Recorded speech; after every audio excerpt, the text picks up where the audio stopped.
বাংলা সাহিত্য অবলম্বনে horror, suspense, comedy এবং থ্রিলার গল্প নিয়ে হাজির হলাম আমরা, স্যাটারডে থ্রিলস। আজ আপনাদের জন্য স্যাটারডে থ্রিলসের বিশেষ নিবেদন, ভৌতিক সাগা, ব্যাক টু ব্যাক দুটি হরর গল্প।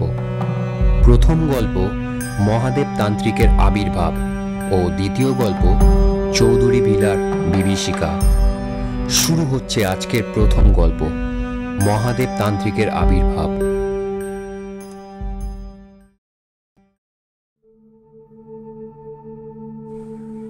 গত 2 মাস হলো এই ফ্ল্যাটে এসেছি।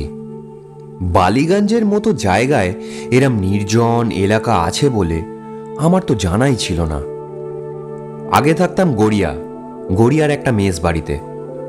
তখন যদিও একাই থাকতাম, একা মানে মেস বাড়িতে যা হয় আর কি। এখন শর্মিষ্ঠাকে নিয়ে এই ফ্ল্যাটে চলে এসেছি। আমি এখানে অনেক বছর ধরেই আছি। আমার নিজস্ব বাড়ি যদিও কুচবিহারে। পড়াশোনা শেষ করে চাকরি নিয়ে কলকাতায় চলে আসি। শর্মিষ্ঠাও কুচবিহারে থাকে।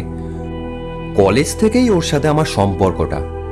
তারপর কাজ পেয়ে আমি এখানে চলে আসলে সম্পর্কটা লং ডিস্টেন্সের তালিকায় অন্তর্ভুক্ত হয়। অবশ্য ওকে বেশি দেরি করায়নি, খুব তাড়াতাড়ি সব গুছিয়ে সেভিংস করে ওকে বিয়ে করে নিই। কিন্তু ওকে কলকাতায় এনে রাখার পর্যায়ে তখনও পৌঁছায়নি। তাই এতগুলো দিন ও কুচবিহারেই ছিল আমার মা বাবার কাছে। শর্মিষ্ঠা লয়ের স্টুডেন্ট, এবার প্র্যাকটিস শুরু করবে, তাই তল্পিতল্পা গুছিয়ে সোজা কোচবিহার থেকে কলকাতা। আমিও সংসার চালানোর সাথে সাথে একরকম মরিয়া হয়েই সেভিংস করেছি, কারণ শর্মিষ্ঠাকে ছাড়া আমার একদম ভালো লাগে না। তাই যত তাড়াতাড়ি সম্ভব ওকে এখানে আনানোর ব্যবস্থা করলাম। তাতেও আমার সময় লেগেছে প্রায় 2 বছর। একটা ফ্ল্যাট নেওয়া 4টিখানি তো ব্যাপার নয়, অনেকগুলো পয়সার ব্যাপার। কিছু জমিয়ে আর কিছু ধারে আমি এই ফ্ল্যাটটা নিয়েই ফেলেছি। ফ্ল্যাটটা খুব বেশি পুরনো নয়, তবে বড্ড ভেতরের দিকে, একদম নির্জন জায়গাটা। ফ্ল্যাটের মালিককে সে কথা বলতে সে বলেছিলেন, আরে এখন কলকাতার কোন জমিটা ফাঁকা আছে বাবু, দেখবে না 2 দিন পর এই জায়গাটাও কেমন লোকজনে গিজ গিজ করছে।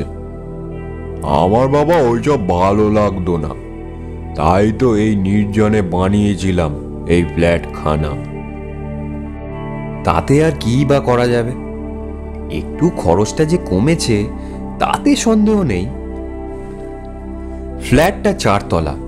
1 তলায় থাকে ফ্ল্যাটের মালিক, 2 তলায় একটা পরিবার, 3 তলায় আমরা, 4 তলায় বুকিংও হয়ে গেছে, লোক আসতেই যা বাকি। জায়গাটা ভিতরের দিকে হওয়ায় মেন রোড থেকে অনেকটাই হেঁটে আসতে হয় বাড়ি অবধি। দুজনেই সন্ধ্যার পর বাড়ি ফিরি। মেন রোডের পাশে নেমে গেলেও অনেকটাই হেঁটে আসি। একটা অটো বা টোটোর সন্ধ্যার পর আর পাওয়াই যায় না। ওরা এদিকে আসতেই চায় না। বেশ কয়েকটা অলিগলি পেরিয়ে একটা খালের ওপর দিয়ে এসে আরও 5 মিনিট হাঁটলেই তবে আমাদের পাড়াটা। প্রথম বিরক্তই লাগছিল। তারপর ভাবলাম, এরম কতই না মানুষ আছে যাদের বাড়ি থেকে ট্রান্সপোর্টের ব্যবস্থা অনেকটাই দূরে হয়ে থাকে। তারা কি আর হাঁটে না, নাকি বাড়িটা তুলে আনে মেন রোডের কাছাকাছি? এইসব ভেবেই ক্ষান্ত দিলাম ব্যাপারটায়। একদিন সন্ধেবেলায় ঘরে এসে দেখি শর্মিষ্ঠা আমার আগেই চলে এসেছে। দরজা থেকে ড্রয়িং রুমের সোফাটা দেখা যায়। আমি জুতো মোজা খুলতে খুলতে দেখি শর্মিষ্ঠা সোফাতেই বসে আছে। কেমন একটা অস্বাভাবিকভাবে বসে আছে, যেন ওকে কেউ স্ট্যাচু বানিয়ে দিয়েছে। হাঁ করে সামনে থাকা টেবিলের দিকে তাকিয়ে আছে এক মনে। আমি জুতো মোজা র্যাকে তুলতে তুলতে জিজ্ঞেস করলাম, কি গো, কখন এলে? ও কোনো সাড়া করল না। আমি ঘরে এসে সোফা টেবিলের সামনে দাঁড়ালাম। ও তখনও সেই একভাবে বসে আছে।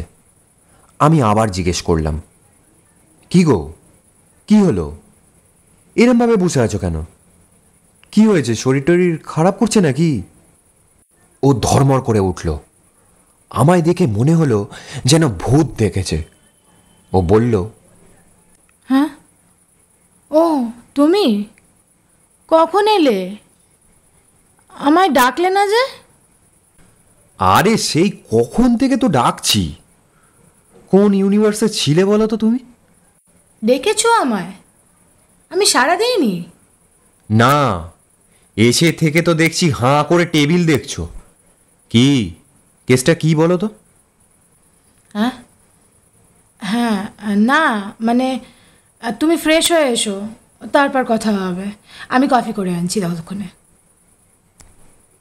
শর্মিষ্ঠা উঠে চলে গেল। আমিও চলে গেলাম ওয়াশরুমের দিকে। ফ্রেশ হয়ে ডাইনিং টেবিলে এসে বসলাম। শর্মিষ্ঠা কফি বানিয়ে টেবিলেই বসে আছে। আমি আসাতে আমায় কাপ প্লেটটা দিয়ে বলল, আজ না একটা অদ্ভুত ঘটনা ঘটেছে আমার সাথে। কি যে হলো ঠিক বুঝতেই পারলাম না। কি হয়েছে? ভূতে তোমার চুল ধরে টেনেছে নাকি? হ্যাঁ, চ্যাংরামি করো না নিলয়। সব কিছু নিয়ে মজা করাটা তোমার স্বভাব হয়ে দাঁড়িয়েছে, তাই না? এই বলে ও টেবিল ছেড়ে উঠে যাচ্ছিল। আমি কোনো রকমের ওর হাত ধরে টেনে বসাতে বসাতে বললাম, আরে রেগে যাচ্ছ কেন? আমি তো মজা করলাম। আচ্ছা আচ্ছা আচ্ছা, ছাড়ো ওইসব, বলো কি হয়েছে? ও কিছুক্ষণ চুপ করে থাকলো, তারপর বলতে আরম্ভ করলো।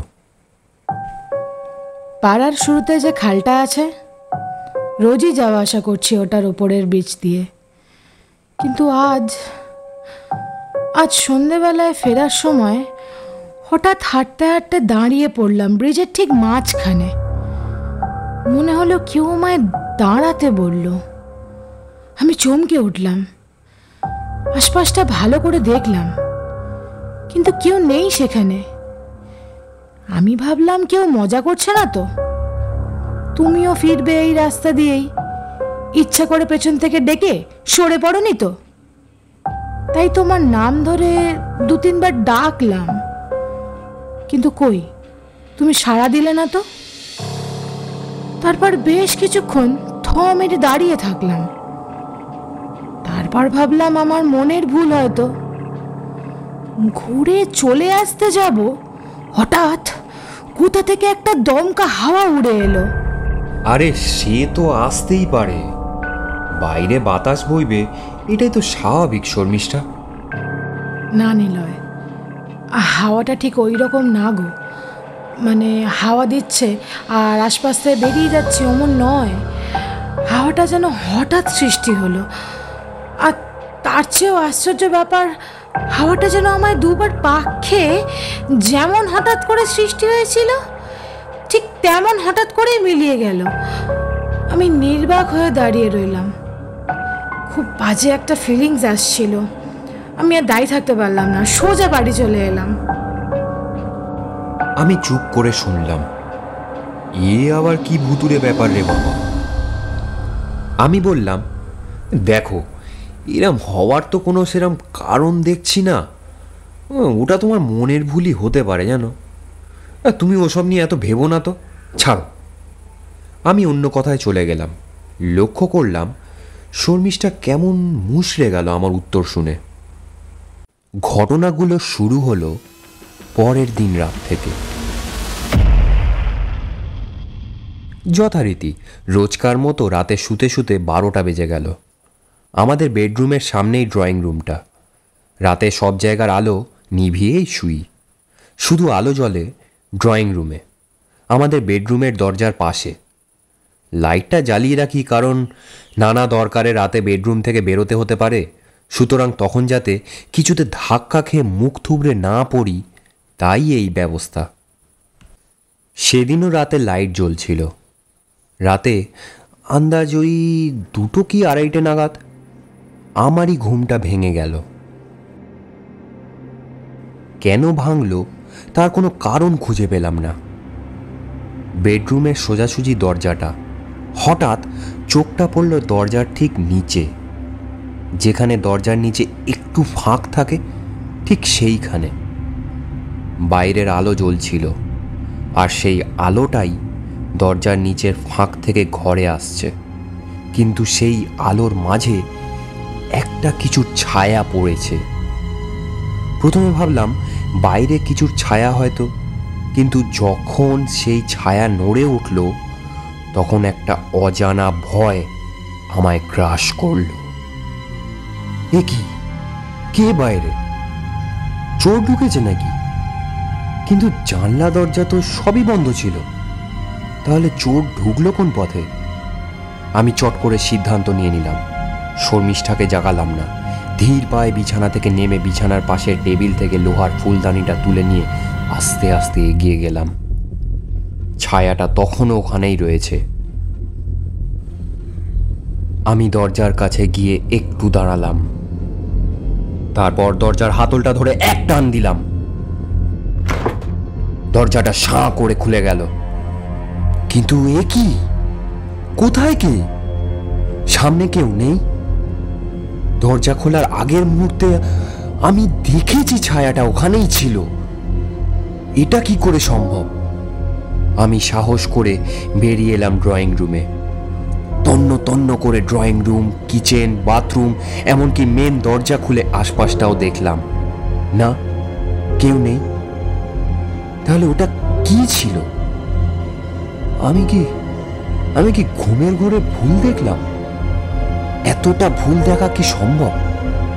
এইসব ভাবতে ভাবতে আমি বিছানায় এসে শুয়ে পড়লাম। শর্মিষ্ঠাকে কিছু জানালাম না। একে মেয়েটা ঘেঁটে আছে, তারপর এসব বলে ওকে ভয় পাওয়ানোটা ঠিক হবে না।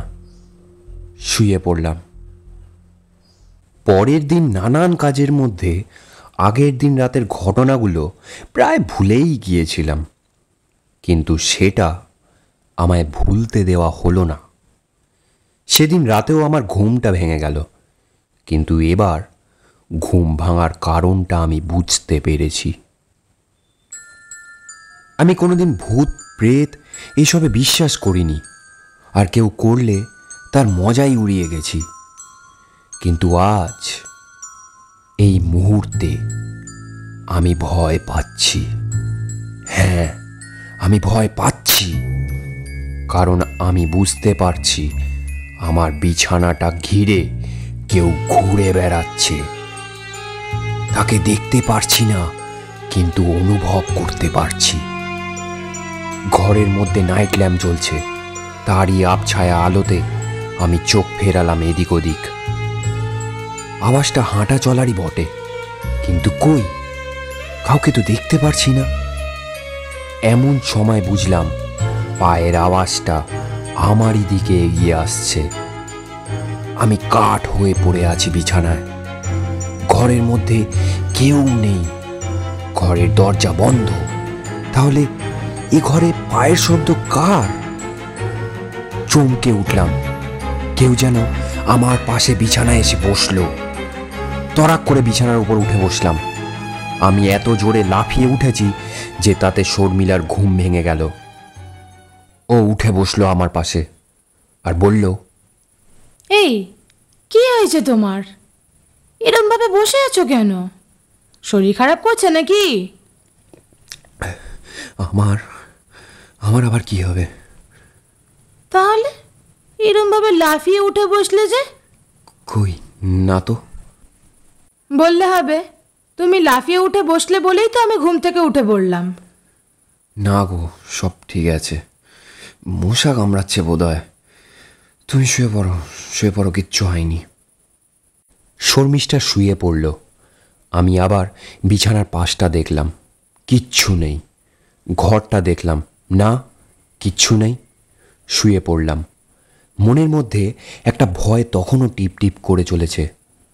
শুয়ে পড়লেও কিছুতেই ঘুম এলো না। কান পেতে রইলাম, যদি কিছু শোনা যায়। এরমভাবে কখন যে ঘুমিয়ে পড়েছি তা বুঝতেই পারিনি। সকালে যখন ঘুম ভাঙল তখন প্রথমটায় ভুলেই গিয়েছিলাম রাতের কথা। হঠাৎ বিছানার পাশটা নজর পড়তেই আমার সব মনে পড়ে গেল। আমি উঠে বসলাম। এসব কি হচ্ছে? আমি যা কাল রাতে অনুভব করলাম সেটা কি? কে? অপদেবতা, ভূত, নাকি অন্য কিছু? বসে বসে এক মনে এই সব ভাবছি, হঠাৎ শর্মিষ্ঠা আমার নাম ধরে তারস্বরে চিৎকার করে উঠল,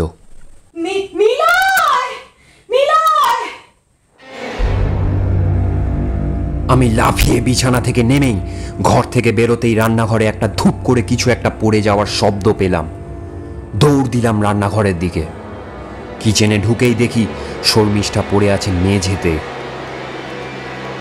ওকে তুলে এনে ড্রয়িং রুমের সোফাতে বসিয়ে মুখে চোখে জলের ছিটা দিলাম। ওর জ্ঞান ফিরল, আর উঠে বসে ও যা বলল সেটা আমি আর হেসে উড়িয়ে দিতে পারলাম না। ও বলল, প্রতিদিনের মতো আমি তোমার জন্য বেডটি বানাবো বলে রান্নাঘরে গিয়ে সব জোগাড়পত্র করছি। এমন সময় কাবার্ডের আয়নাতে আমার চোখ পড়ল। দেখি সেখানে আমার প্রতিবিম্ব নেই, রয়েছে একটা বিভৎস দর্শন নারীর মুখ। কি ভয়ঙ্কর সেই মুখখানা! সারা মুখ জুড়ে কাটাকুটি, সেখানে দগদগ করছে রক্ত। মুখটা আমার দিকেই তাকিয়ে আছে। ওর মুখ জুড়ে রয়েছে প্রচন্ড ঘৃণা আর বিদ্বেষ। চোখ দুটো যেন ঠিকরে বেরোচ্ছে কোটর থেকে। আমি ওই দৃশ্য সহ্য করতে পারলাম না, অজ্ঞান হয়ে গেলাম। ওর সব কথা শুনলাম, আর পারলাম না চেপে রাখতে। আগের দুদিন রাতে যা যা ঘটেছে সব খুলে বললাম ওকে। ও সব শুনে থ মেরে গেল। আমরা ঠিক করলাম ফ্ল্যাটের মালিককে সব কথা খুলে বলবো। প্রথমত উনি এই ফ্ল্যাটের মালিক, আর দ্বিতীয়ত উনি বয়োজ্যেষ্ঠ মানুষ। উনি ঠিক কিছু একটা ব্যবস্থা করবেনই। আজ শনিবার, কাল ছুটি। কালই ওনাকে ডেকে সবটা বলতে হবে। কাল রাত্রে আর কোনো উপদ্রব হয়নি। সকাল সকাল ফ্ল্যাটের মালিক ভরচার জেঠুকে ডেকে পাঠালাম। উনি এসে সোফায় বসতেই শর্মিষ্ঠা ওনাকে চা দিল। এদিক ওদিকের কথা বলতে বলতেই আমি তাকে বললাম এই কদিন যা যা ঘটেছে। উনি চুপ করে সব শুনলেন। এমন সময় মেন দরজায় ভীষণ জোরে কেউ ধাক্কা দিতে লাগলো।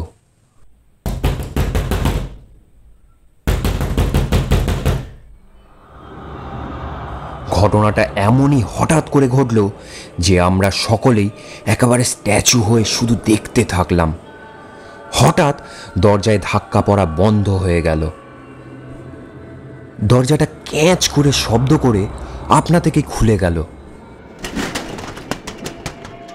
শর্মিষ্ঠা আমার হাতটা খামচে ধরল। ভরচার জেঠু দেখলাম দরজার দিকে তাকিয়ে কাঠ হয়ে বসে আছে। কিছুক্ষণ সব নিস্তব্ধ। তারপর জেঠু উঠে পড়লেন। দরজার কাছে গিয়ে উনি ভালো করে এদিক ওদিক দেখলেন। নিচ, ওপর, সিঁড়ি, বাইরের রাস্তা কিছুই বাদ দিলেন না। তারপর ফিরে এসে বললেন, না, কেউ নেই। দেখলেন দেখলেন তো জেঠু? দেখলাম। নিজের চোখে না দেখলে হয়তো তোমাদের কথায় বিশ্বাসই হতো না। কিছু তো একটা আছে। কিছু একটা করুন জেঠু, এখানে যে থাকা দায় হয়ে গেছে। সত্যি তো, এরম ভাবে থাকা যায় না। শোনো, আমি একজনকে চিনি যিনি এইসব ব্যাপার নিয়ে অনেক দিন ধরেই চর্চা করছেন। উনি বোধহয় তোমাদের সাহায্য করতে পারবে। তান্ত্রিক? হ্যাঁ, কিন্তু ওনাকে দেখে সেটা বুঝতে পারা যায় না। তোমার আমার মতো সাধারণ মানুষের বেশেই থাকে সে। জেঠুর কথাই ফাইনাল করা হলো। উনি কথা বলবেন সেই লোকটির সাথে। এবং এখানে আসতে বলবেন। সেই মতোই কাজ করলেন ভট্টাচার্য জেঠু। সেদিন সন্ধেবেলায় উনি সেই লোকটিকে নিয়ে হাজির হলেন। ওনাদের চেয়ারে বসিয়ে শর্মিষ্ঠা চা করে আনলো। লোকটি হাত জড়ো করে বললেন, নমস্কার, আমার নাম মহাদেব মুখার্জি। এই ঘরে ঢুকেই বুঝেছি কিছু একটা অস্বাভাবিক আছে এই ঘরে। কি কি হয়েছে আমায় সব বলুন, সবটা। কিছু বাদ দিলে চলবে না কিন্তু। লোকটাকে দেখে এবং তার কথা শুনে বেশ ব্যক্তিত্ব সম্পন্ন বলেই মনে হলো। কিছু একটা খুব সরল আর স্বাভাবিক আছে লোকটার মধ্যে। সব বললাম ওনাকে। শর্মিষ্ঠার সাথে ব্রিজে ঘটা ঘটনা থেকে শুরু করে আজ সকাল পর্যন্ত যা যা ঘটেছে সব বললাম ওনাকে। উনি মুখ গম্ভীর করে সব শুনলেন। তারপর কিছু একটা বুঝেছেন ভাব করে বললেন, বুঝলাম। আচ্ছা মা, সেই দিন কি তুমি চুল খুলে রেখেছিলে? হ্যাঁ, মানে আমার চুলটা তো সেরকম বড় নয়, তাই মাঝে মধ্যেই খোলা রাখি। যে এই বাড়িতে এসে উপস্থিত হয়েছে সে তোমার সাথেই এসেছে এই বাড়িতে, আর সে এসেছে সেই খালের ব্রিজ থেকেই, আর তুমি বুঝতেও পারোনি। আমার সাথে? কিন্তু কেন? সেটা এখন ঠিক বলতে পারছি না। শোনো, একটা যজ্ঞ করতে হবে। হ্যাঁ হ্যাঁ, আজই করুন। না বাবা, এখনই নয়। সব কিছুর একটা সময় আছে, তিথি আছে। তার আগে কিছু করলে তার ফল পাওয়া যাবে না যে। ও আচ্ছা, তাহলে কবে বলুন? মঙ্গলবার। মঙ্গলবার রাতে। আমি যা যা লিখে দিচ্ছি এগুলো আনানোর ব্যবস্থা করো, আর বাকি যা লাগবে তা আমি নিয়ে আসবো। জ্যাঠামশাই, দক্ষিণাটা? মহাদেববাবু কটমট দৃষ্টিতে আমার দিকে তাকালো আর গম্ভীরভাবে বলে উঠল, আগে সমস্যার সমাধানটা হোক, তারপর হবে। আমি আর কিছু বলতে পারলাম না। ওনারা চলে গেলেন। মঙ্গলবার আসতে এখনো ঢের দেরি। ততক্ষণে কি হবে কে জানে।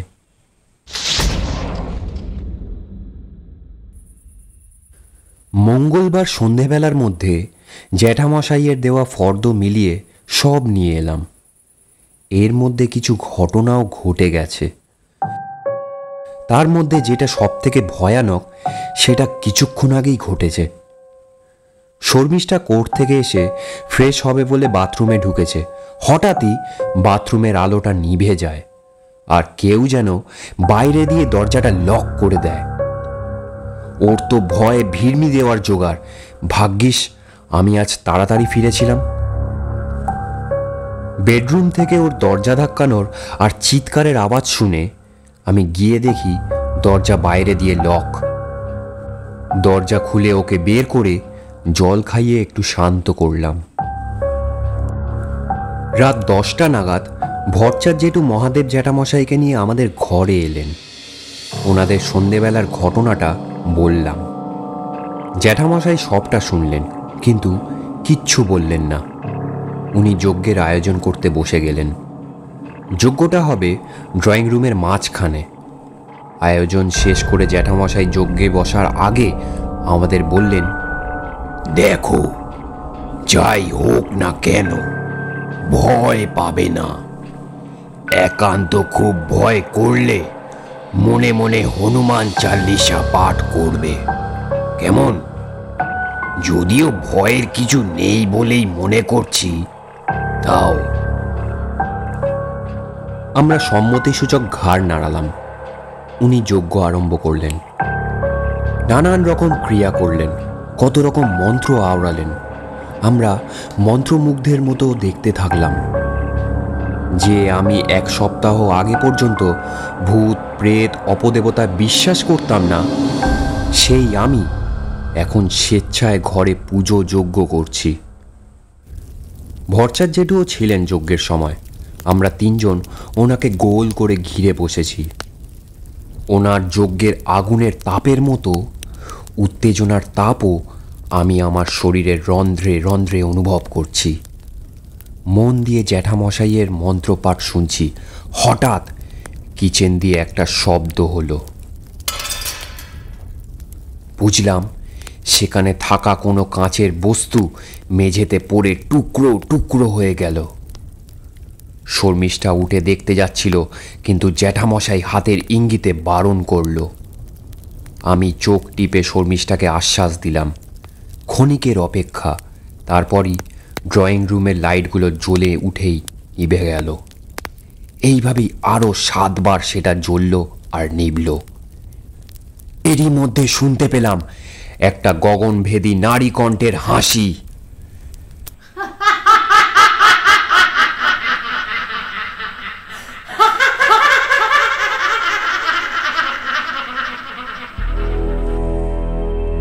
হঠাৎ হাসিটা বন্ধ হয়ে গেল, আর ঠিক সঙ্গে সঙ্গে অন্ধকারের বুক চিরে ঠিক আমার দিক লক্ষ্য করে ছুটে এলো একটা কাঁচের বস্তু।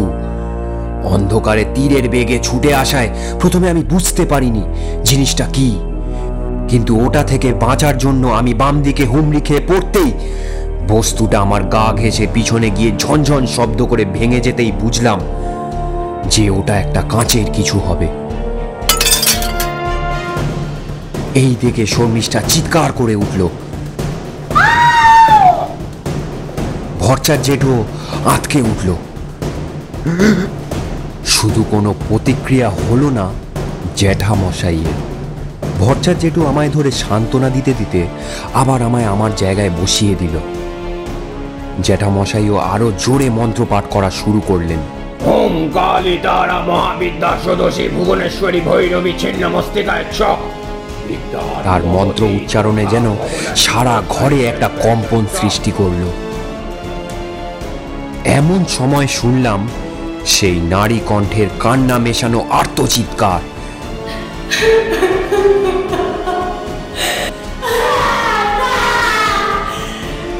শব্দটা আসছে বেডরুমের দিক থেকে।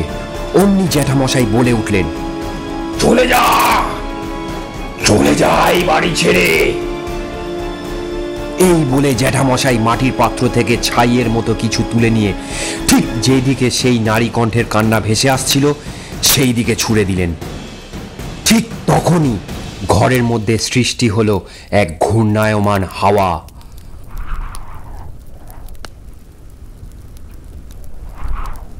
হাওয়াটা ঘুরতে ঘুরতেই যেন ছড়িয়ে পড়লো চারিদিকে। ঘরের জানলা দরজাগুলো হাওয়ার দাপটে কেঁপে কেঁপে উঠল। মনে হলো এক রাশ জমে থাকা দূষিত বায়ু ঘর থেকে যেন হুড়মুড়িয়ে বেরিয়ে গেল। আমরা রুদ্ধশ্বাসে অপেক্ষা করছি। হঠাৎ করেই যেন বাড়ির পরিবেশটা বদলে গেল। সব কেমন শান্ত আর স্বচ্ছ মনে হচ্ছে। জ্যাঠামশাইয়ের মন্ত্রপাঠ শেষ হলো। তিনি উঠে দাঁড়ালেন। হাতে একটা ঘটি নিয়ে ঘরের চারিদিকে সেই ঘটি দিয়ে জল ছড়িয়ে দিলেন। তারপর ঘর থেকে বেরিয়ে সেই জল বাইরেও ছড়িয়ে এলেন। যজ্ঞ শেষ। ওনার মুখের প্রশান্তি হাসি বলছে যজ্ঞ সফল হয়েছে। আমি তাকে জিজ্ঞেস করলাম, জ্যাঠামশাই, আর কোনো ভয়ের কারণ নেই তো? না বাবা, আর কোনো চিন্তা নেই। যে এসেছিল সে চলে গেছে, আর আসবে না। কে ছিল সে? তার পরিচয়টা জানা সম্ভব হয়নি, কিন্তু তার মৃত্যুর কারণটা হয়তো ধরতে পেরেছি। মৃত্যুর আগেও মেয়েটি হয়তো খুব শান্ত প্রকৃতির ছিল। মেয়েটি খুব কষ্ট পেয়েছে বাবা। মেয়েটি খুন হয়েছিল। খুন? হ্যাঁ, খুব সম্ভবত কোনো এক রাতে মেয়েটি যখন রাস্তা দিয়ে যাচ্ছিল তখন একটা গুন্ডার দল তাকে ঘেরাও করে, তার কাছে যা কিছু ছিল তা কেড়ে নেয় এবং তার চরম সর্বনাশ করার চেষ্টা করে। মেয়েটা সাহসী ছিল, তাই চিৎকার চেঁচামেচি করে লোক জড়ো করার চেষ্টা করে, কিন্তু তার ফল হয় খারাপ। গুন্ডার দল মেয়েটাকে ছুরি দিয়ে খুন করে আর তার মৃতদেহটাকে ফেলে দেয় তোমাদের এই খালে। হ্যাঁ হ্যাঁ, ঠিক বলেছেন। সে অনেক দিন আগের কথা বটে। আমি জানি, ঘটনাটায় খুব হইচই পড়ে গেছিল। খালে একটা ডেড বডি পাওয়া যেতে লোকজনের ভিড় জমে গেছিল সেখানে। জানা যায় মেয়েটি নাকি পাশের পাড়ায় কার বাড়িতে ঘুরতে এসেছিল। বেশ খানিকটা রাত করেই সে বেরিয়েছিল বাড়ি ফিরবে বলে, কিন্তু শেষমেশ এই অন্ধকার গলিতে তাকে প্রাণ দিতে হলো। সে দুষ্কৃতীর দল নাকি ধরা পড়েনি। আহারে, মেয়েটার বয়সও কম ছিল। সেই জন্যেই শর্মিষ্ঠা মা যখন ওই আয়নাটায় মেয়েটিকে দেখে, তখন সে মেয়েটির মুখে ঘৃণা আর বিদ্বেষ দেখতে পায়। কিন্তু জ্যাঠামশাই, আমরা কি করেছিলাম যে ও আমাদের ক্ষতি করতে চাইছিল? বিদ্বেষ মা, সমস্ত মানব জাতির ওপর ওর বিদ্বেষ জন্মেছিল। তাই ও যখন সেদিন তোমায় পেল আর ছাড়েনি। কিন্তু জ্যাঠামশাই, আপনি এত কিছু কি করে বুঝলেন? জ্যাঠামশাই আর কোনো উত্তর দিলেন না, কেবল কৌতুক একটা হাসিতে ভরে গেল তার মুখখানা। এরপর আরও 3 মাস কেটে গেছে এই ফ্ল্যাটে। আর কোনো উপদ্রবের সম্মুখীন হতে হয়নি। এখন আমরা নিশ্চিন্তেই আছি। ভরচার জেঠুর 4 তলার অধিবাসীরাও এসে হাজির। যদিও তারপর থেকে শর্মিষ্ঠাকে একা ছাড়েনি, রোজ রাতে ওকে সঙ্গে করে নিয়েই ঘরে ফিরি। ধন্যবাদ জানাই ভরচার জেঠু আর মহাদেব জ্যাঠামশাইকে, যারা অসময় আমাদের পাশে থেকেছিলেন। শান্তি পাক সেই নিরপরাধ নিষ্পাপ মেয়েটা, যে সেদিন রাতে অনেক কষ্ট পেয়ে মৃত্যুগ্রহণ করেছিলেন। আর ধিক্কার জানাই সেই নিষ্ঠুর দুষ্কৃতীর দলগুলোকে, যারা প্রতিনিয়ত ফুলের পাপড়ির মতো মেয়েগুলোর সর্বনাশ করে চলেছে। শাস্তি হোক তাদের।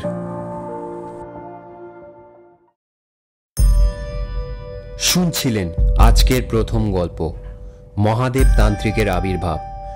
শুরু হচ্ছে দ্বিতীয় এবং শেষ গল্প, চৌধুরী ভিলার বিভীষিকা। আপনাকে গ্রামের লোকজন নিয়ে এলো এখানে। আপনাকে গ্রামের রাস্তায় অজ্ঞান অবস্থায় পাওয়া যায়। কি হয়েছিল আপনার?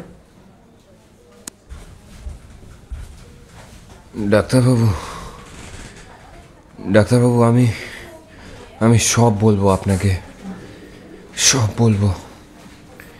ওই বিভীষিকা আমি কিছুতেই ভুলতে পারবো না। আপনি শুনবেন তো? হ্যাঁ, বলুন না। শোনার জন্যই তো আমি এখানে এসেছি।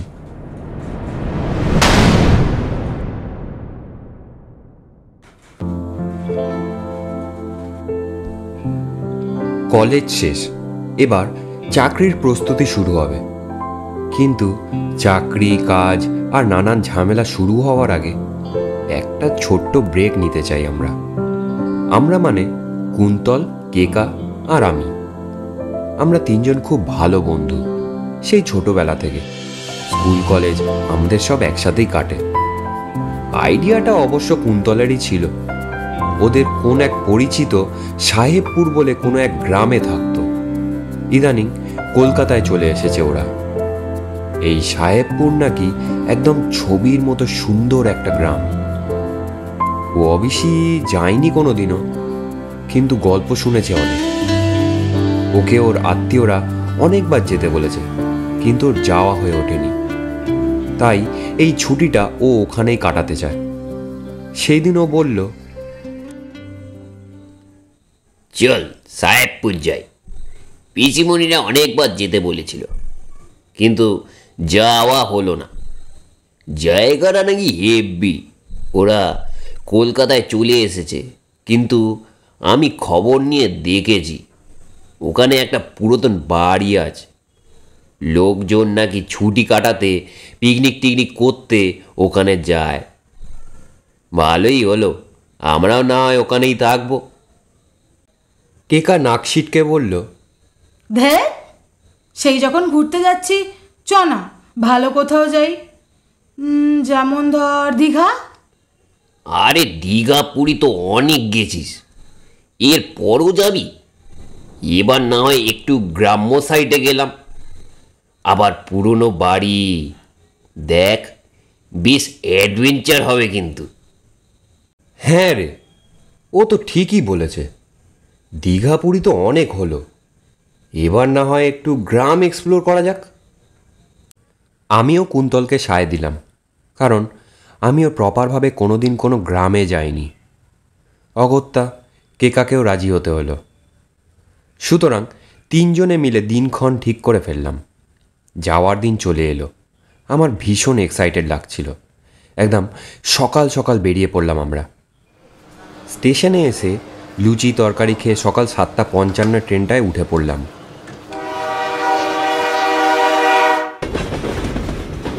একটু তাড়াতাড়ি গিয়ে পড়তে পারলেই ভালো হয়, নতুন জায়গা কিনা। গাড়ি যখন গন্তব্য স্টেশনে পৌঁছালো, ঘড়ি তখন বলছে দুপুর 12:36।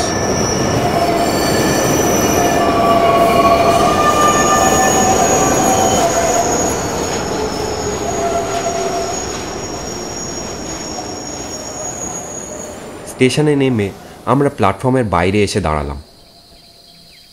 এখান থেকে বেশ কিছুটা দূরে গ্রাম। কোনো গাড়ি ঘোড়া না করলে এতটা পথ হেঁটে যাওয়া সম্ভব না। এদিকে স্টেশনের আশেপাশে চোখ ফিরিয়ে বুঝলাম কোনো রিক্সা অটো কিচ্ছু নেই। অনেকক্ষণ দাঁড়িয়ে আছি। হঠাৎই কুন্তল আর কেকার মধ্যে ঝামেলা লেগে গেল। আরে ধুর শালা, কোথায় নিয়ে এসছিস? একটা গাড়ি অবধি নেই। যা বাবা, আমি কি করে জানবো যে গাড়ি ঘোড়া পাওয়া যাবে না? আমি কি ভবিষ্যৎবাণী করতে জানি নাকি? তুই এনেছিস, তুই জানবি না? আশ্চর্য তো। আরে আমি শুধু এইটুকুই জানি যে গ্রামটা সুন্দর, আর এখানে ছুটি কাটানোর একটা পুরনো বাড়ি আছে, ব্যাস। তার বাইরে তোরাও যা জানিস আমিও তাই জানি। কেলো করেছে এ ভাই, থাকার জায়গাটাকে পাবো তো নাকি? এসব নিয়ে তো কিছুই বলিসনি। সেদিন জিজ্ঞেস করতে বললি তুই নাকি সব ম্যানেজ করে দিবি। এই তোর ম্যানেজ? এইবার আমি বিরক্ত হয়ে বললাম। ও তার উত্তরে বলল, আরে ধুর, আমি কি জানি এখানকার সম্বন্ধে? পিসিমনির কাছ থেকে শুধু ঠিকানাটা নিয়ে এসেছিলাম, ব্যাস। আর কি আর এমন ব্যাপার, এই তো অর্ধেক চলেই এসেছি, বাকিটাও সবাই মিলে চলে যাব। চাপ নিচ্ছিস কেন? চাপ নেব না? এখন বলছিস তুই কিছুই জানিস না। সেদিন বললি তুই সব দেখে নিবি। এখন যদি থাকার জায়গা না পাই কি হবে বুঝতে পারছিস তো? কি আবার হবে? এই দিক ওই দিক ঘুরে ট্রেন ধরে আবার কলকাতা চলে যাব। বাহ বাহ বাহ, শুনছিস শাগনিক ও কি বলছে? আমার ইচ্ছা করছে ওর চুলগুলো ছিঁড়ে দিতে। আমি ওদের কথায় কান না দিয়ে আশপাশটা দেখতে লাগলাম। আর তখনই একটা ভ্যান আমার চোখে পড়ল। আমি ওদের ঝগড়া থামাতে চেঁচিয়ে উঠলাম, উফ, তোরা থামবি? ওই দেখ একটা ভ্যান। ইউ, ভ্যানে চাপতে হবে নাকি? কেন? তোমার জন্য কি পালকি বা বিএমডাব্লিউর ব্যবস্থা করতে হবে নাকি? একটা মার খাবি। আহ, নে নে নে চ। ভ্যানওয়ালার কাছে গিয়ে তাকে আমি বললাম, দাদা চৌধুরী বিলা চেনো? আগে দাইদা বাবু, নিয়ে চলো তো আমাদের। যে আগে দাইদা বাবু। যাক, একটু নিশ্চিন্ত হওয়া গেল, অন্তত একটা কিছু তো পাওয়া গেল। এবার থাকার জায়গাটা কনফার্ম করতে পারলেই শান্তি। 15 মিনিটের মধ্যে পৌঁছে গেলাম চৌধুরী বিলাতে। ভ্যানওয়ালাকে ভাড়া দিয়ে আমরা নেমে পড়লাম ভ্যান থেকে। যে বাড়িটার সামনে ভ্যানওয়ালা দাঁড় করালো সেটা একটা পুরনো দিনের জমিদার বাড়ি। রাস্তার সামনে একটা গেট, তারপর নুড়ি কাকড় ফেলা রাস্তা। রাস্তাটা কিছু দূর গিয়েই একটা উঠোনের পর বাড়ির সদর দরজা। আমরা গেটের বাইরে থেকে দাঁড়িয়ে বাড়িটা দেখছিলাম। তারপর গেটটা খুলে যেই ঢুকতে যাব, অমনি কোথা থেকে একটা কালো বিড়াল আমাদের সামনে দিয়ে দৌড়ে পালালো। আর একটু হলে কেকা ওটাকে দেখে পিছোতে গিয়েই পড়ে যাচ্ছিল। কুন্তল ওকে না ধরলে ও হয়তো পড়েই যেত। কেকা থ মেরে দাঁড়িয়ে গেল, ভয়ে ভয়ে বলল, ভাই, এখানে থেকে কাজ নেই, চ ফেরত চ, আমার ভালো লাগছে না এখানে। কুন্তল হো হো করে হেসে বলল,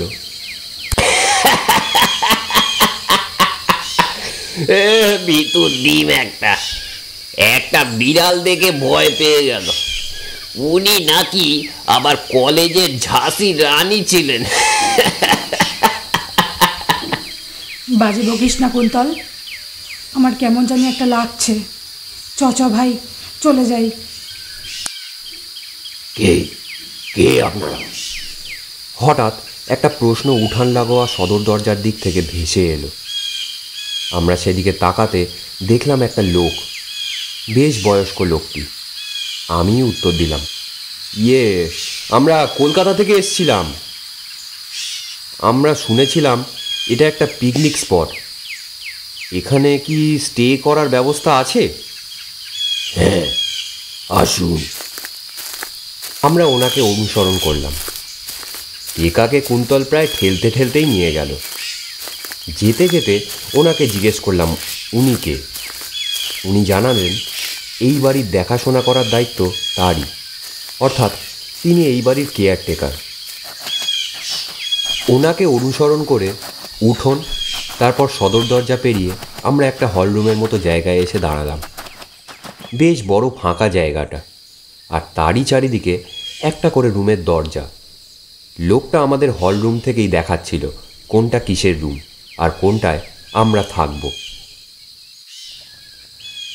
এমন সময় একটা রুমের খোলা দরজার ওপার থেকে একটা শব্দ এলো। আমরা সবাই সেই দিকে তাকিয়ে রইলাম, কিন্তু কিছুই দেখতে পেলাম না। হঠাৎ কেকার কনুইয়ে ধাক্কা খেলাম। ওর দিকে তাকাতে ও কেয়ারটেকার লোকটির দিকে ইঙ্গিত করল। যা দেখলাম তাতে আমারও একটু ভয় লাগলো। লোকটাও শব্দের উৎস লক্ষ্য করে তাকিয়েছিল, কিন্তু তার দৃষ্টি কেমন যেন ঘোলাটে মতো। আমি একবার কেকার দিকে দেখলাম, ও ভয় পেয়েছে। হঠাৎ কুন্তল চেঁচিয়ে প্রশ্ন করে উঠল, বিড়াল নাকি? বুঝলাম ও লোকটাকে দেখেনি, না হলে ক্যাবলার মতো এই প্রশ্নটা করে উঠত না। লোকটি কিন্তু স্বাভাবিকভাবেই উত্তর দিল, কি জানি, গিয়ে দেখছি। আপনারা না হয় আপনাদের রুমে যান, বাকি কথা পরে হবে। আমরা হল ঘর থেকে বেরিয়ে একটা রুমে গিয়ে ঢুকলাম। ঠিক করলাম এটাতেই আমি আর কুন্তল থাকব, আর পাশেরটায় কেকা। কেকা কিন্তু ওর রুমে গেল না। ও আমার কাছে এসে বসে বলল, দেখলি লোকটার চোখটা? দেখলাম। আমার না এই বাড়িটা ঠিক ভালো লাগছে না রে। ধুস, তুই বেকার ভাবছিস। কি এমন হয়েছে? সবই তো ঠিকই আছে। সব ঠিক আছে? প্রথমে বিড়াল, এখন ওই লোকটার চাউনিটা, এগুলো তো ঠিক লাগছে। আরে বেড়াল তো আসতেই পারে, আর লোকটা, উনি তো স্বাভাবিকভাবেই কথা বলল। তেমন কিছু তো মনে হলো না। হয়তো একভাবে তাকিয়েছিল, তাই চোখের চাউনিটা ওরম লাগছিল। আর চিন্তা করছিসই বা কেন? আমরা তো আছি নাকি? কি গুজুর গুজুর করছিস রে? আমরা কুন্তলকে আর কিছু জানালাম না। আমরা ফ্রেশ হয়ে নিতেই কেয়ারটেকার লোকটি জানালো দুপুরের খাবার রেডি। আমরা লাঞ্চটা সেরে নিলাম। ভালোই খাওয়া দাওয়া হলো, মাংসের ঝোল আর ভাত। দুপুরে আর শুলাম না, কিছুক্ষণ বসে গল্প করে আমরা বেরিয়ে পড়লাম চারপাশটা ঘুরে দেখতে। সত্যি গ্রামটা ছবির মতো সুন্দর। কাঁচা রাস্তা, রাস্তার দুপাশে গাছ, চাষের জমি, দূরে দূরে কাঁচা বাড়ি, সব মিলিয়ে দারুণ একটা গ্রাম্য পরিবেশ। মনটা ভালো হয়ে গেল। দুপুরে ঘটে যাওয়া ঘটনাগুলো মন থেকে মুছেই গেল এক প্রকার। সন্ধে নামছে, নতুন জায়গা, অন্ধকার নামলে রাস্তাঘাট ভুল হওয়ার চান্স থাকে অনেক বেশি। তাই আর দেরি করলাম না। কিন্তু তাও চারদিক বেশ অন্ধকার হয়ে গেল। ফিরে দেখলাম বাড়িটা অন্ধকারে কালো পাহাড়ের রূপ ধারণ করে আছে। এমনিতেই বাড়িটা গ্রামের বসতি থেকে বেশ দূরে, একদম ফাঁকা জায়গায়। আমরা ভিতরে গিয়ে দেখলাম কেয়ারটেকার লণ্ঠন হাতে দাঁড়িয়ে। উনি বললেন এখানে নাকি বড্ড লোডশেডিং হয়, গ্রামের সাইটে নাকি এরমই হয়। দুপুরেই কেয়ারটেকারকে জানিয়েছিলাম রাতে একটু চিকেন রোস্টের ব্যবস্থা করতে, কারণ কলকাতা থেকে আসার সময় আমরা একটু পানীয়র ব্যবস্থা করেছিলাম। আমার আর কুন্তলের জন্য বিয়ার, আর কেকার জন্য সফট ড্রিঙ্ক। ও এসব খায় না। কেয়ারটেকার লোকটি সেরমই ব্যবস্থা করে দিল। আমরা বাড়ির উঠোনটায় গোল করে বসলাম, আর মধ্যিখানে হারিকেনটাকে রাখলাম। ঝিরঝিরে হাওয়া দিচ্ছিল, আশপাশ থেকে শত শত রাতের পোকারা ডাকাডাকি করছিল।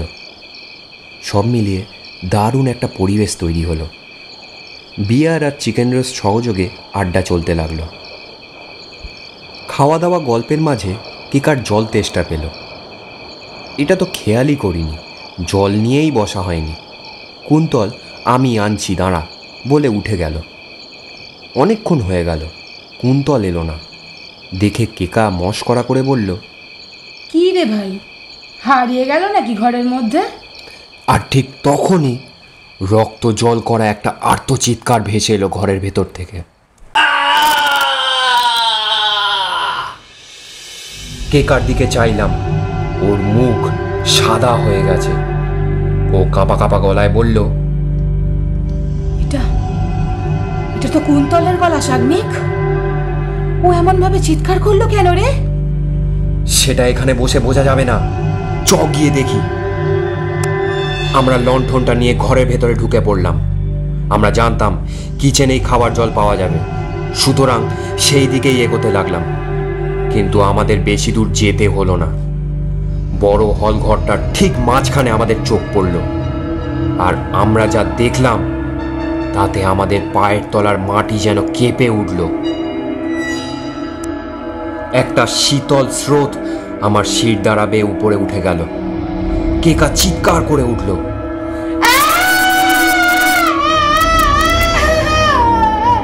আমাদের সামনে কুন্তল, কিন্তু ও মেঝেতে দাঁড়িয়ে নেই, ও রয়েছে শূন্যে। দুটো হাত দুদিকে করে ও শূন্যে ভাসছে।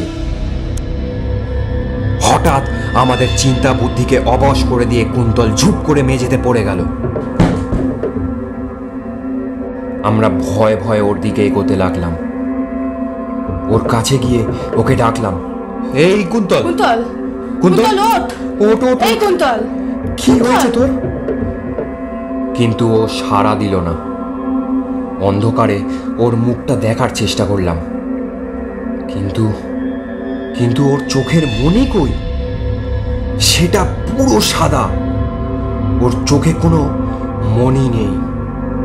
কি মনে হলো ওর নাকের কাছটা হাত দিয়ে দেখলাম। সর্বনাশ, ওর নিঃশ্বাস পড়ছে না।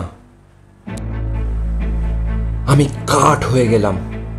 কাঁদতে কাঁদতে কেকা আমায় ঠেলা মেরে জিজ্ঞেস করতে লাগলো, এই শাগনিক, শাগনিক, কি হয়েছে কুন্তলের?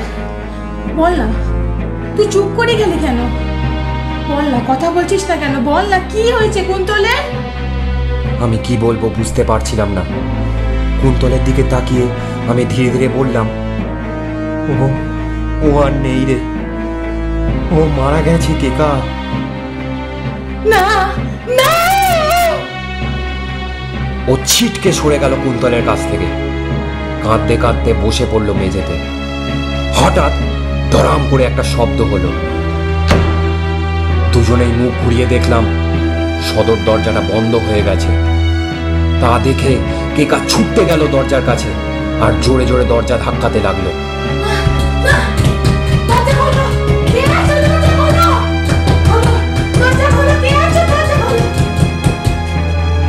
এবার আমারও ভয় হলো। কুন্তল মারা গেছে, দরজা বন্ধ হয়ে গেছে, আমরা এখন এখানে বন্দি। এসব এসব কি হচ্ছে? কেন হচ্ছে? এবার কি তবে আমাদের সাথে? আমাদের পালাতে হবে। দরজার দুপাশে দুটো কাঁচের জানলা ছিল। জানলাটা পেরোতে পারলে উঠোনে গিয়ে পড়ব। ওখান থেকে সোজা গেট, গেট পেরিয়ে বাইরে। আমি কেকার হাত ধরে একটা জানলায় টেনে নিয়ে গেলাম আর পাশ থেকে একটা লোহার ফুলদানি দিয়ে সজোরে মারলাম জানলার গায়ে। অমনি ঝনঝন করে জানলাটা ভেঙে গিয়ে কাঁচগুলো ছড়িয়ে পড়ল। আমি প্রথমে কেকাকে ধরে জানলা দিয়ে পার করালাম, তারপর নিজে পেরোলাম। আমরা দৌড়তে লাগলাম। উঠোন পেরিয়ে সবে নুড়ি কাকড় বিছানো রাস্তায় গিয়ে পড়েছি। হঠাৎ পিছন থেকে কে বলে উঠল, কি, কোথায় যাচ্ছেন? পিছন ফিরে দেখি কেয়ারটেকার লোকটি। আমরা একটু সাহস ফিরে পেলাম। হন্তদন্ত হয়ে লোকটির কাছে গিয়ে এক প্রকার রাগে, কষ্টে, ভয়ে আমি তাকে চিৎকার করে জিজ্ঞেস করলাম, এসব কি হচ্ছে? কি হচ্ছে এসব? আমাদের বন্ধু কুন্তল কুন্তল মারা গেছে। আমরা অবাক হয়ে গেলাম। এই লোকটি কি করে জানলো? উনি তো এখানে ছিলেনই না। এবার আপনাদের পালা। মানে? আমরা দুজনেই একসাথে চেঁচিয়ে উঠলাম, ছোট কর্তা কাউকে ছাড়বে না, ছাড়বে না কাউকে। কেকা বলে উঠল, ছোট কর্তা? কে ছোট কর্তা? কার কথা বলছেন আপনি? আপনারা তো তাকে ভালো করেই চিনতেন, তাই না? সে গম্ভীর গলায় বলেই চলল, 2017 সালের ফার্স্ট ইয়ার, নিখিল চৌধুরী। চোখের সামনে সব ভেসে উঠল। নিখিল? নিখিল চৌধুরী? ফার্স্ট ইয়ারের সেই নিরীহ ছেলেটা যে আত্মহত্যা করেছিল? কিন্তু ও তো মারা গেছে। আর তাকে মেরেছিলেন আপনারা। আমরা? হ্যাঁ হ্যাঁ, আপনারা। কিন্তু কিন্তু ও তো সুইসাইড করেছিল। আর সেটা করতে বাধ্য করেছিল কে? আপনারা। আপনাদের দিনের পর দিন র্যাগিং করে ওই নিরীহ নিষ্পাপ ছেলেটাকে অপমান, লজ্জায়, কষ্টে আত্মহত্যা করতে বাধ্য করেছিলেন। তার মৃত্যুর জন্য দায়ী আপনারা। আপনি আপনি এসব কি করে জানলেন? এই 2 হাতে তাকে আমি বড় করেছি। আমি জানবো না তো কে জানবে?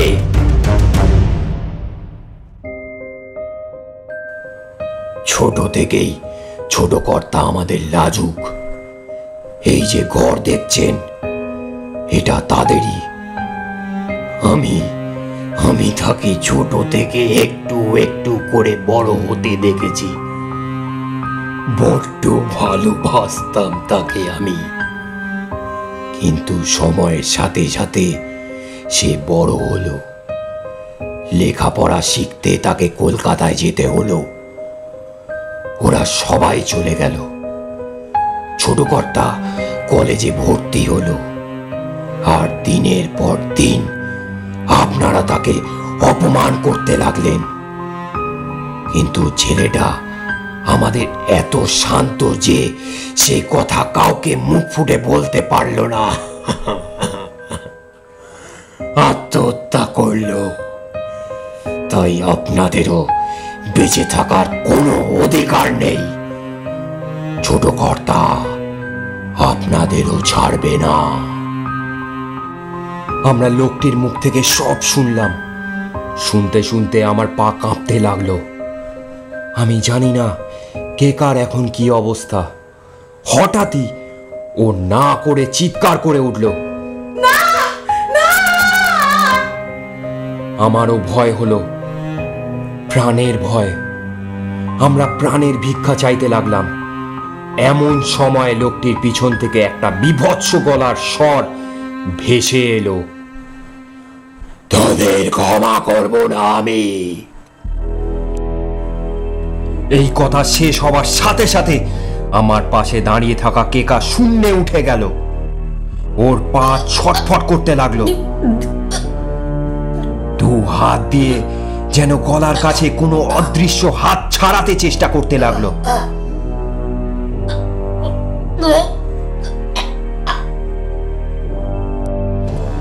আমি হতবুদ্ধি হয়ে ওকে নিচে নামানোর চেষ্টা করতে লাগলাম, কিন্তু পারলাম না। কোনো এক অদৃশ্য হাতে ধাক্কা খেয়ে আমি গিয়ে পড়লাম গেটের কাছে নুড়ি কাকড় রাস্তার উপর সজোরে।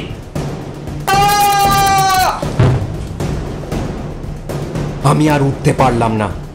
ব্যথায় কোকিয়ে উঠে আমি ওখানেই পড়ে রইলাম আর দেখতে থাকলাম কেকার ছটফটানি। এক সময় ছটফটানি বন্ধ হয়ে গেল। কেকা ছিটকে পড়ল উঠোনের এক পাশে, যেন কেউ বল নিয়ে খেলছিল আর খেলা শেষ হয়ে যেতে সেটা ছুঁড়ে ফেলে দিল। আমি কেকার দিকে তাকিয়ে রইলাম। ওর শরীরটার দিকে তাকিয়ে আমার কোনো সন্দেহ রইল না যে ওই শরীরে আর কোনো প্রাণের অস্তিত্বই নেই। আমি উঠে দাঁড়ালাম আর কিছু না ভেবে আমি ছুটে গেলাম দরজার কাছে। দরজাটা কিছুতেই খুলছে না, যেন কেউ তালা মেরে রেখেছে গেটে। ঠিক তখনই শুনতে পেলাম পিছনে দুটো বীভৎস হাসির শব্দ।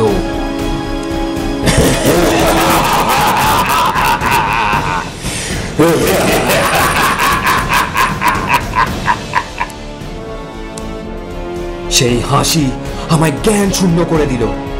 কোন রকমে আমি দরজার গা বেয়ে দরজা টপকে পড়লাম উপর থেকে নিচে। রাস্তার কাকড় ঢুকে গেল আমার কনুইয়ের উপর দিকে।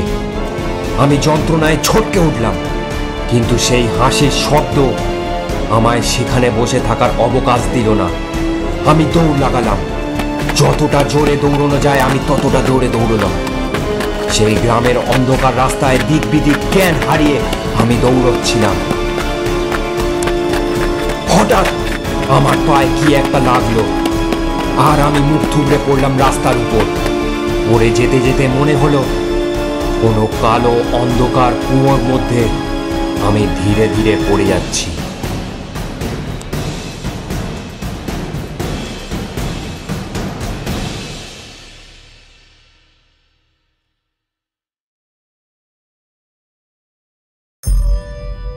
শুনছিলেন চৌধুরী ভিলার বিভীষিকা। গল্প পাঠে রাজীব। সমস্ত পরিকল্পনা ও পরিচালনায় শাওনি। সাউন্ড ও পোস্টার ডিজাইনে শাওনি। গল্পটি কেমন লাগলো অবশ্যই কমেন্ট করে জানাবেন। ভালো লাগলে অবশ্যই লাইক ও শেয়ার করবেন। আপনাদের একটি কমেন্ট আমাদের কাজে আরও উৎসাহ দেবে। আরও গল্প পেতে আমাদের চ্যানেলটিকে সাবস্ক্রাইব করুন। দেখা হবে পরের শনিবার নতুন এক গল্প নিয়ে, শুধুমাত্র স্যাটারডে থ্রিলসে। Keep listening.